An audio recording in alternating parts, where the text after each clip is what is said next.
Quem aqui já sentiu o Espírito Santo pairar na sua vida? Eu já posso contemplar a mão de Deus neste lugar. O Espírito Santo está aqui nessa noite. Ezequiel, capítulo de número 1, versículo de número 1. Hoje eu tenho uma palavra pastoral para os nossos corações. Estou com a minha Bíblia que eu ganhei na escola bíblica dominical, né? Deus é fiel. Ezequiel, capítulo de número 1, versículo de número 1. Todos acharam? Ezequiel. Hoje eu quero chamar a sua atenção para o chamado de Ezequiel.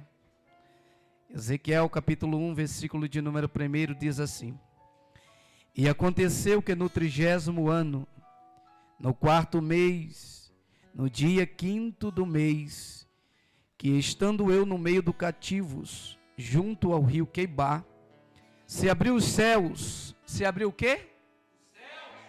O que se abriu? Os céus. E eu vi visão de Deus. E no 5º dia do mês, e no 5º ano do cativeiro do rei Joaquim, veio expressamente a palavra do Senhor a Ezequiel. A quem? Ezequiel. Filho de Buzi, sacerdote na terra dos caldeus. Poder sentar. Hoje eu quero falar sobre o chamado de Ezequiel. Quem aqui conhece quem é Ezequiel? Todo mundo conhece Ezequiel justamente pelo capítulo 37 do livro de Ezequiel. Mas é bom olhar capítulos antes e entender. Quando eu estou ministrando, eu gosto de trazer o contexto histórico, puxando a raiz histórica desse profeta. A Bíblia diz que Ezequiel era sacerdote e profeta. Ele tinha 2 ofícios, um de sacerdote e outro de profeta. O que é o ofício? É algo que vai te habilitar a falar em nome de alguém.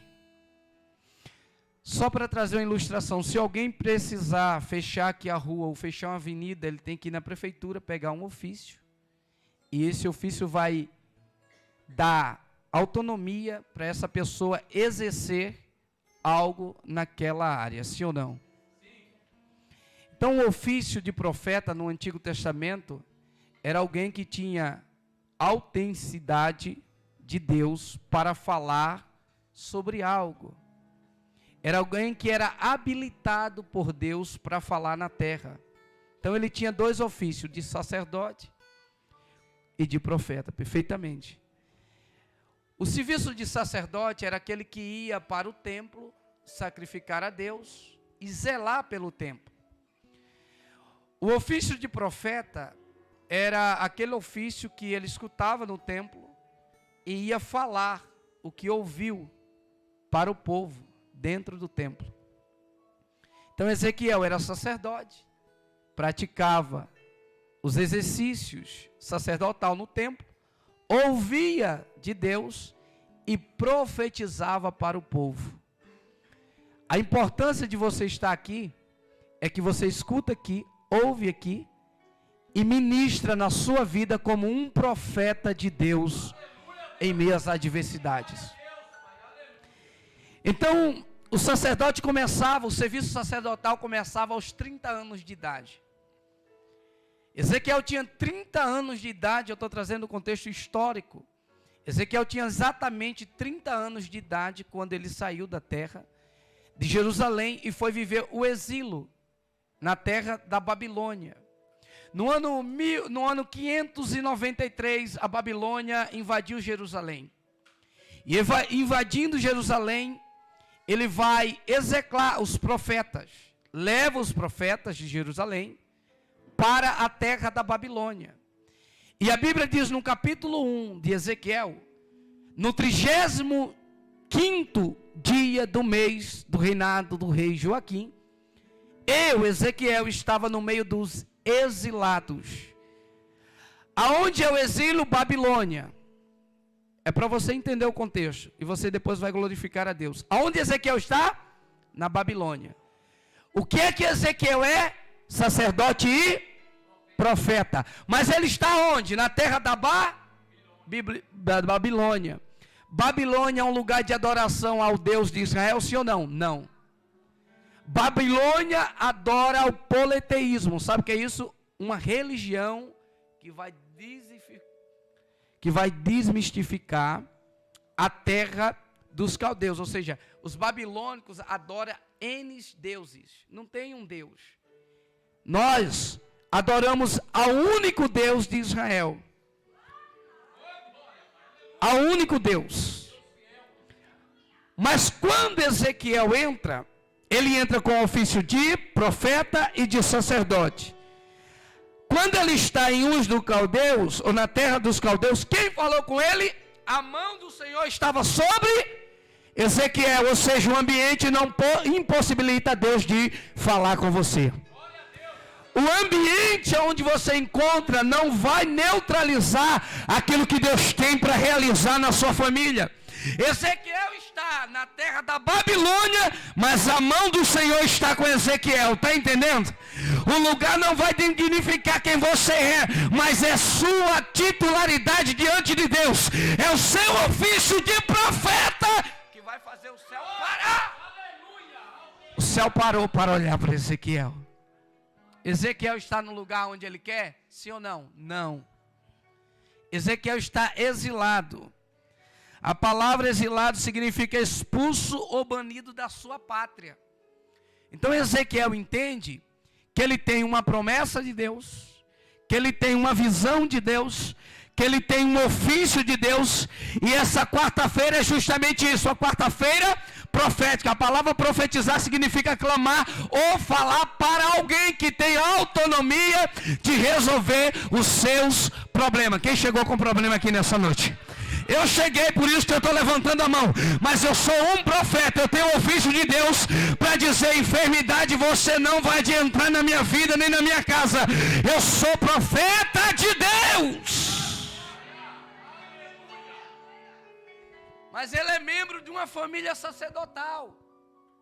De que família? Da família dos Saduqueus. A Babilônia conseguiu tirar os títulos de Ezequiel, sim ou não? Não. Ele era jovem, ele era moço, mas ele sabia a quem ele servia. Eu me perguntei a Deus, não diz esse texto, uma palavra de quarta-feira profética, e Deus disse: eu não estou impossibilitado de agir só por causa que alguém está em ambientes que ele não deseja. Talvez você esteja num ambiente que você não quer. Talvez você esteja em um lugar que você não almejou para a sua vida. Mas entenda, Ezequiel também estava assim.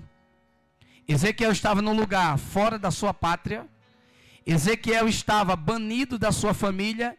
Mas a Bíblia diz que na terra dos caldeus, onde tem muitos deuses, a mão de Deus permanecia com Ezequiel. No meio dessa adversidade, a mão de Deus permanece com você. Tem gente entendendo aqui. Tem gente entendendo essa palavra que Deus quer falar aos nossos corações. Então ele vai exercer o seu ofício. Mas ante Deus, para mostrar para Ezequiel, porque Ezequiel está frustrado. A terra de Jerusalém é a terra da adoração. Mas agora ela perdeu a batalha. Ela perdeu a peleja. Ela perdeu a guerra e é invadida pelo maior império da antiguidade, os medos babilônicos. Eles não servem a Deus. Preste atenção, às vezes nós se perguntamos para Deus: por que eu perco a batalha mesmo servindo a Deus? Sim ou não? Mas tudo Deus tem um propósito. Era propósito de Deus permitir, presta aqui, era propósito de Deus permitir que Nabucodonosor entrasse dentro de Jerusalém, levasse cativo aqueles homens e todo o exército. Eu vou chegar no Ezequiel 37, mas eu estou falando um. Então, quando a Bíblia diz que o exílio chegou para Ezequiel, Deus estava preparando Jerusalém para algo maior. Essa prova não é para te matar, é Deus te preparando para algo maior. Mas no meio da prova a gente não entende. Não adianta você falar para mim que você entende. A princípio não. A gente se questiona. Ó Deus, por que disso? Ó Deus, por que daquilo? Ó Deus, por que aconteceu isso ou aquilo? Nós se questionamos. Todos nós se questionamos. Mas a Bíblia diz que Ezequiel permaneceu calado. Ele foi levado a cativo. Agora imagina os planos e os objetivos que Ezequiel tinha para realizar em Jerusalém. Agora é frustrado. Mas ele tem uma promessa. Eu estou trazendo esse contexto para você entender que nada do que você está passando se compara com a promessa de Deus na sua vida. Então Ezequiel vai passar agora por um período de aprendizado. No capítulo 2, Ezequiel está prostrado. É só você ler o capítulo 2 de Ezequiel. Disse-me, filho do homem, põe de pé e eu falarei contigo. Ezequiel capítulo 2, versículo 1. Por que Ezequiel agora está prostrado? Porque no capítulo 1 de Ezequiel, do versículo 12, Deus se apresenta em visão para Ezequiel. Ele vê carros de fogo, ele vê relâmpagos, ele vê a glória de Deus, ele vê do oriente ao ocidente a presença de Deus. E no capítulo 2, Ezequiel, quando vê a glória, ele se prostra, porque primeiro, para Deus dar a promessa, ele mostra o tamanho do projeto. Deus, para dar a visão para Ezequiel, disse: olha, Ezequiel, você vai passar por esse processo, mas ouça aqui. Começou a mostrar a visão celestial, e ele foi mostrando, mas onde ele está? Em Ur dos Caldeus. Lembra que eu falei que Deus não está impossibilitado de mostrar as grandezas dele? Ele está em Ur dos Caldeus, na terra da Babilônia, mas foi lá que Deus mostrou a visão do céu para ele. E ele vê a visão. E agora ele cai prostrado diante do anjo, ou da visão que ele vê. E o próprio Deus diz: Ezequiel, te põe de pé, porque eu vou falar contigo. Qual é o cenário que Ezequiel está? Prostrado. E qual é a palavra de Deus para Ezequiel? Eu vou falar contigo. Aonde ele está? Na Babilônia, mas Deus está falando. Aonde ele está? Em cativeiro, mas Deus está falando. Aonde ele está? Em terra longínqua, distante, mas Deus está falando. E Deus está dizendo para muita pessoa aqui nessa noite: não importa onde você está, o importante é que eu estou falando. Gente entendendo? Ele está na Babilônia e Deus está falando. Ele está no cativeiro e Deus está falando. Deus está falando com você, sim ou não? Talvez não é da maneira que você queira, mas é da maneira que Deus quer.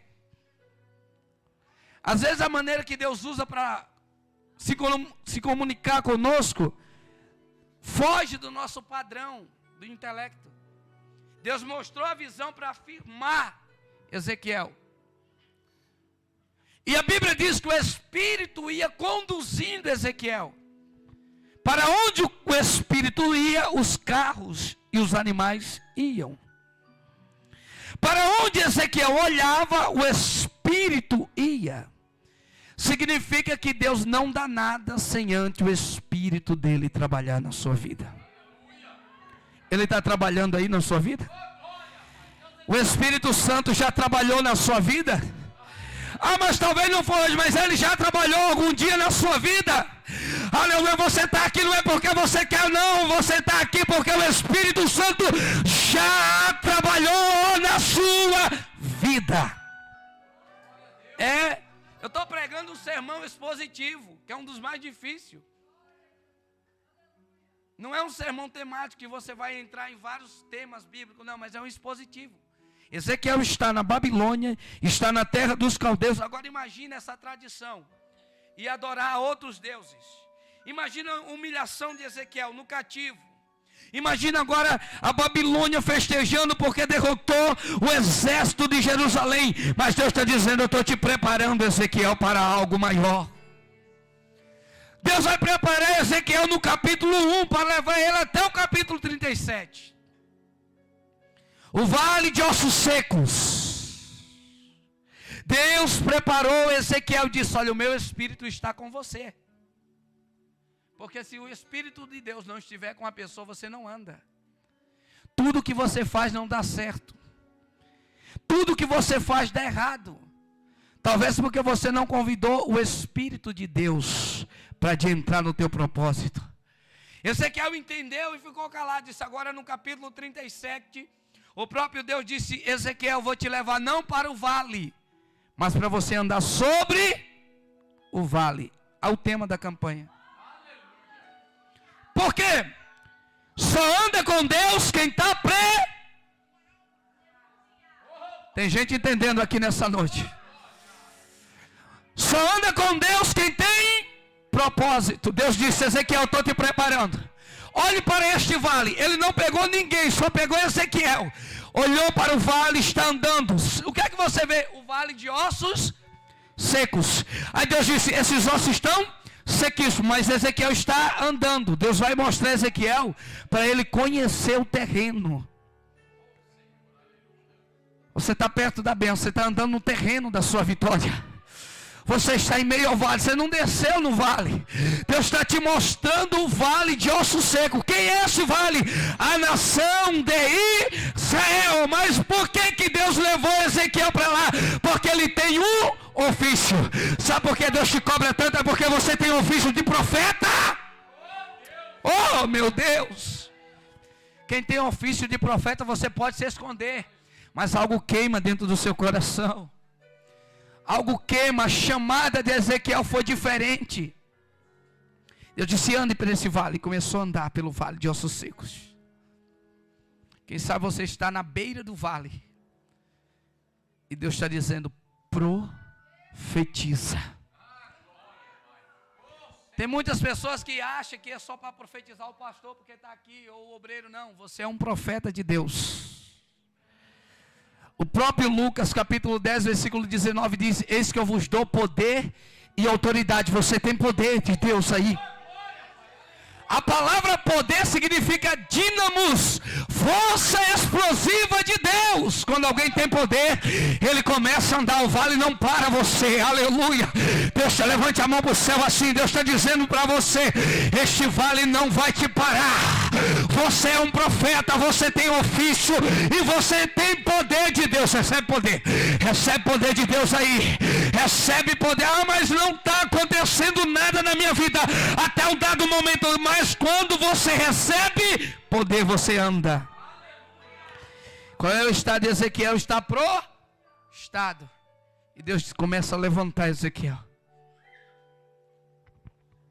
Deus não vai te mostrar o vale se você não estiver estruturado para passar pelo vale. Às vezes eu me questiono: Deus, por que o Senhor prometeu tantas coisas para mim? Por que ainda não cumpriu? É porque às vezes eu não estou preparado.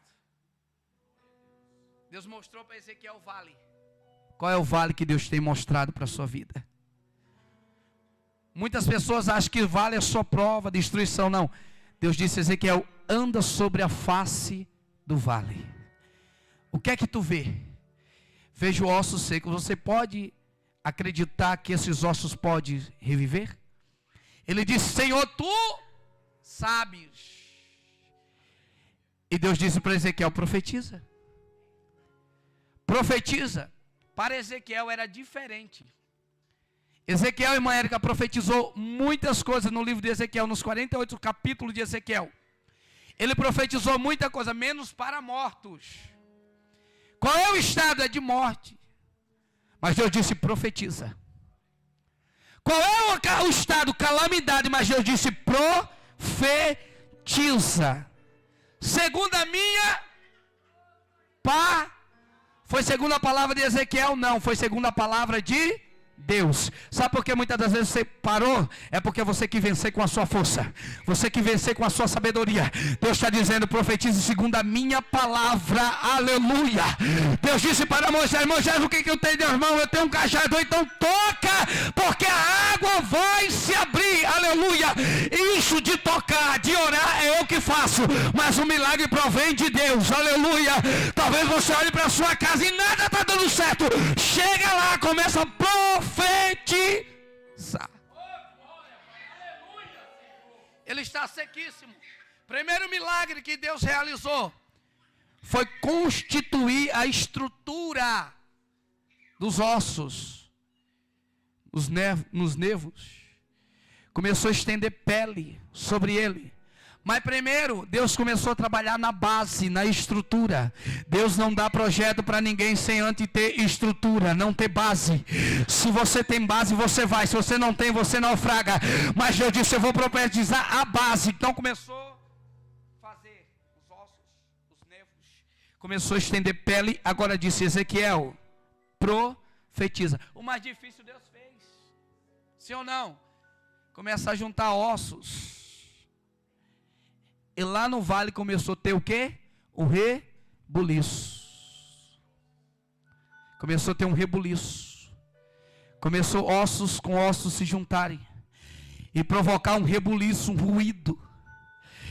Dentro desse vale, aonde você acha que não tem saída, onde você acha que não tem mais solução, Deus vai provocar um rebuliço. Tem rebuliço de Deus, sabe o que é isso? Mas a esse rebuliço ainda não tinha um espírito. Não tinha um espírito. Não tinha um espírito. Ezequiel profetizou, disse: agora profetiza o espírito, que é o fôlego. Todo propósito, se não tiver no espírito, ele não tem vida. Às vezes a gente eu faço muitos propósitos, mas será que Deus está dentro do meu propósito? Primeira coisa. Ezequiel agora vai profetizar, mas ele não foi banido, mas a Babilônia não venceu Jerusalém. Mas aqui o cenário é outro. Deus está preparando o caminho para Ezequiel, para ele chegar até o momento de profetizar. Existe um momento de dor, de luta, de tristeza, de fraqueza, mas todo momento passa. Chegará um momento que Deus te levantará como profeta dele na terra. Comece a andar. Aí esse exército começa a se movimentar, mas ainda não tinha um espírito. Interessante.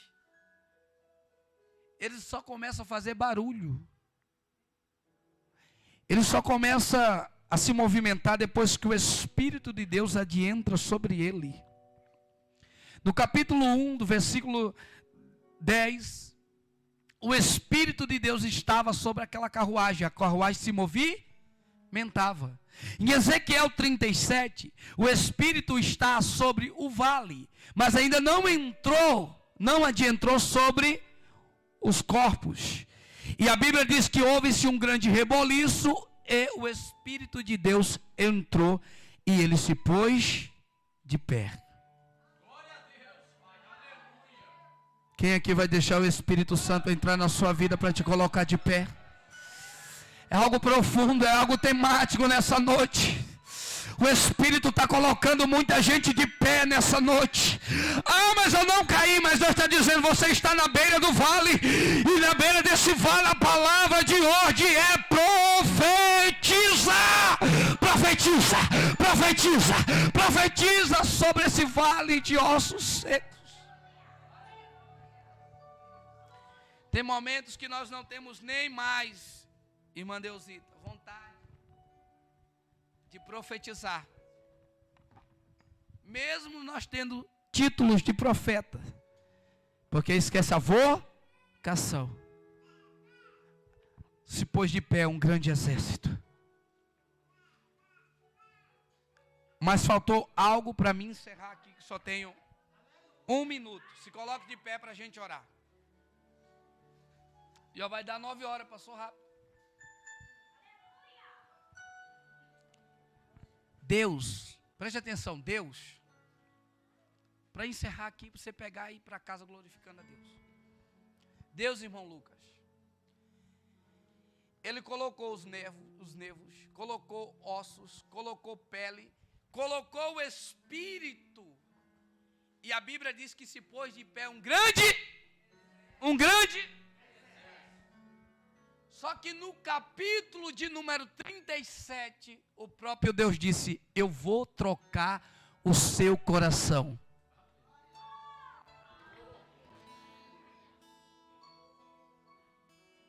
Colocarei um coração novo em vós. E arrancarei de vós o coração de pedra. Ele tem um espírito, preste atenção. Ele tem a presença, mas tem o coração de pedra. É o exército. Deus disse, eu vou dar uma nova história para ele. Eu comecei a mudar a estrutura, mas eu tenho que mudar o coração. A palavra coração tem duplo sentido na Bíblia. Coração mente e coração aqui. Deus disse, eu vou mudar a estrutura, mas vou mudar também o seu coração. Levante a mão assim para orar com você nessa noite. Quem sabe o inferno já feriu o seu coração. Quem sabe você já não tem mais desejo de perdoar. Quem sabe você já não tem mais desejo de buscar a Deus. Deus está dizendo, já está aí dentro de você um novo espírito. E eu estou transformando o seu coração. Ora comigo, ó Deus amado, Deus querido. Ora comigo, igreja, diga, Deus, tira tudo que não te agrada. Comece a orar agora e profetizar e dizer, Deus, eu estou aqui. Ele está ouvindo a sua oração nessa noite. E ele começou a colocar, receba novo coração. Receba novo coração agora. Receba o toque do Espírito Santo. Sabe por que Deus disse assim, Ezequiel, vou tocar o novo coração? Tem gente que já não quer mais adorar. Tem gente que já não quer mais louvar. E Deus está dizendo, eu estou trocando a sua estrutura agora. A sua identidade não é de derrotado nem de derrotada. A sua identidade é de profeta. De Deus, de Deus, adore, de Deus, de Deus, de Deus. Você é profeta, você é profeta. Profetizo pelo Espírito. Ora a Deus.